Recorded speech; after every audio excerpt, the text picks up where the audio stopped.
darabja, és nagyon örülök, hogy megismerkedhetünk itt a körünkben két kiváló iparművésszel, Jaros Imrével és Peredi Zoltánnal, akik nagyon sok érdekes dolgot alkottak, éppen ennek a mindennapi művészet körébe tartozó mesterségnek a körében.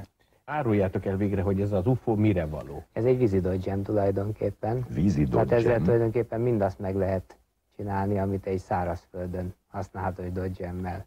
Mi hajtja ezt a masinát? Egy ilyen elektromos motor, teljesen zajtalanul működik, és nem függ tőle. És egy töltéssel milyen hosszú ideig vagy hosszú távon lehet vele ufkálni, hogy az UFO-val? Hát ugyan 3-4 órát, de mondjuk az akkumulátortól is függ, és attól is, hogy... Nagyon megrendelő. Na hát ennek nagyon örülök, és hol ülhetünk majd be a UFO alkalmatoffákba?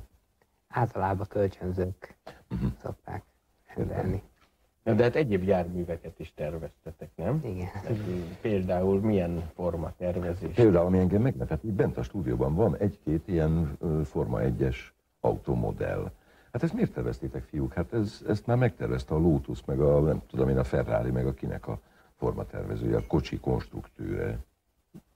Hát ezek tulajdonképpen nem formatervek voltak, hanem ilyen kivágós játékok, papírjátékok. Aha, tehát a gyerekek tudják összeragasztani. Értem. És amit ott van összehajtogat, kifestés, igen. Ott van a szép autó. Ki sem kell festeni, tehát füzet formában ki van nyomtatva, és csak ki kell vágni és összerakni. Terveztetek ti komoly autokarosszériát. Volt most legutóbb egy Opel pályázat, és arra készítettük ezt a modellt.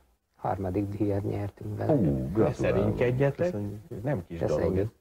Az Opel Astra szerkezeteire készült. Nektek nagyon sok mindent kell csinálni, mint formatervező. Kivonultunk egy egész különleges munkátokhoz, amikor toronyórát terveztetek, de lánc nélkül. Mi is volt ez? Így, itt van az óra. Itt van, tessék. Hát ennek az a története, hogy tulajdonképpen nem csak formatervezéssel foglalkozunk, hanem... Ez a Városligeti Fasor és a Bajzó utca sarkán lévő evangélikus templom. Igen, és hát a barátom grafikusként végzett a középiskolában, én ötvösként, és a főiskolán lettünk ipari formatervezők, és hát ebből adódik, hogy elég széles kör. Hát tulajdonképpen logikus, egy grafikus, egy ötvös, aki formatervez, hát magától értetődik, hogy toronyórát csinál, ugye? Megfordíthatjuk, hát ki csinálja a toronyórát véleményed szerint? Az anyakönyvelő? Igen. Szóval mi a története?